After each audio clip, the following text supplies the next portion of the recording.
क्या एक झूठा इल्जाम यशवर्धन की पूरी जिंदगी बर्बाद कर देगा? क्या मीरा की शातिर चाल वर्धन हाउस को हमेशा के लिए तोड़ देगी? और बरसी वाले दिन ऐसा कौन सा राज खुलेगा जिसे जानकर पूरा परिवार हिल जाएगा? नमस्कार दोस्तों, आप देख रहे हैं टीवी ड्रामा। आज हम बात करेंगे तुमसे तुम तक के उस धमाकेदार अपकमिंग ट्रैक की, जहां हर सीन के साथ सस्पेंस बढ़ने वाला है और कहानी एक ऐसे मोड़ पर पहुंचने वाली है जहां से वापस लौटना किसी के लिए आसान नहीं होगा। अब तक आपने देखा कि मीरा किसी भी कीमत पर वर्धन हाउस में अपनी जगह बनाना चाहती है, लेकिन उसे अच्छी तरह पता है कि अगर उसने सीधे घर में आने की कोशिश की तो कोई भी उस पर भरोसा नहीं करेगा। इसलिए वह एक ऐसा खेल खेलने वाली है जिसकी कल्पना तक किसी ने नहीं की होगी। उसका निशाना बनता है सबसे मासूम और भोला यशवर्धन, जिसे इस बात का बिल्कुल भी अंदाजा नहीं कि उसके खिलाफ कितनी बड़ी साजिश रची जा चुकी है। मीरा पहले से पूरी तैयारी करती है। वह जानबूझकर नीली साड़ी पहनकर यशवर्धन के सामने आती है। फिर मौका देखकर अपने साड़ी का पल्लू उसके हाथ में फंसा देती है।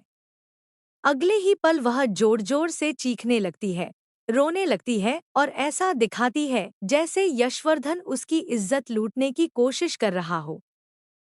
यह पूरा ड्रामा इतनी सफाई से किया जाता है कि वहां मौजूद हर इंसान धोखा खा जाता है। शोर सुनते ही आर्यवर्धन दौड़ता हुआ वहां पहुंचता है। सामने का नजारा देखकर उसका गुस्सा फूट पड़ता है। बिना एक पल सोचे, बिना यशवर्धन की बात सुने, वह उसे जोरदार थप्पड़ मार देता है। यशवर्धन की आंखों में सिर्फ आंसू होते हैं, क्योंकि उसे समझ ही नहीं आता कि आखिर उसकी गलती क्या है। जिस भाई पर उसे सबसे ज्यादा भरोसा था, वही आज उसके खिलाफ खड़ा दिखाई देता है। लेकिन दोस्तों, यही तो मीरा चाहती थी। उसका पहला प्लान पूरी तरह कामयाब हो जाता है। पूरे घर में यशवर्धन पर शक होने लगता है। कोई उसकी बात सुनने को तैयार नहीं होता।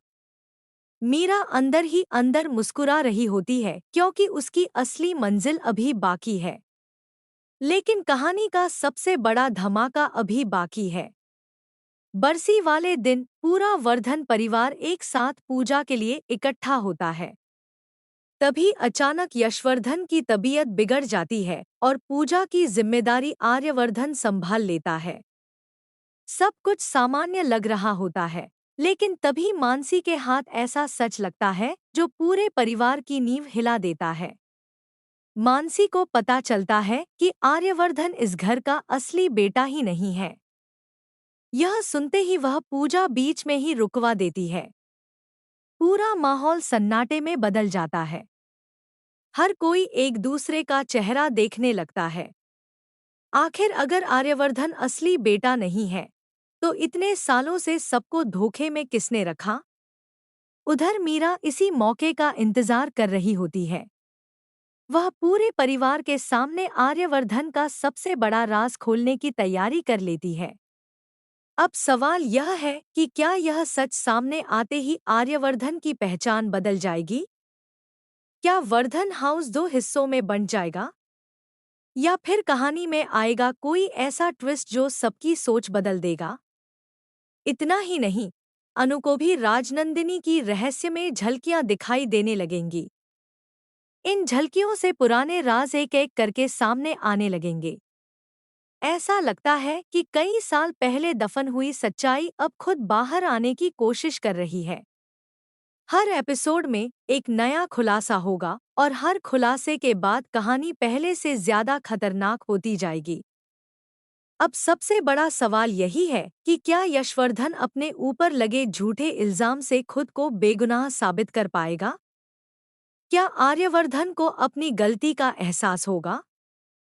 क्या मानसी पूरे परिवार के सामने सच बोल पाएगी? और सबसे जरूरी, क्या मीरा की चाल आखिर सफल होगी या उसी का बिछाया हुआ जाल उसके लिए सबसे बड़ी मुसीबत बन जाएगा? इन सभी सवालों के जवाब आने वाले एपिसोड्स में मिलने वाले हैं। अगर आप इस धमाकेदार ट्रैक का इंतजार कर रहे हैं, तो वीडियो को लाइक करें, चैनल टीवी ड्रामा को सब्सक्राइब करें और कमेंट करके ज़रूर बताइए, क्या आपको लगता है कि मीरा की सच्चाई जल्द सामने आएगी या फिर एक और मासूम उसकी चाल का शिकार बनेगा?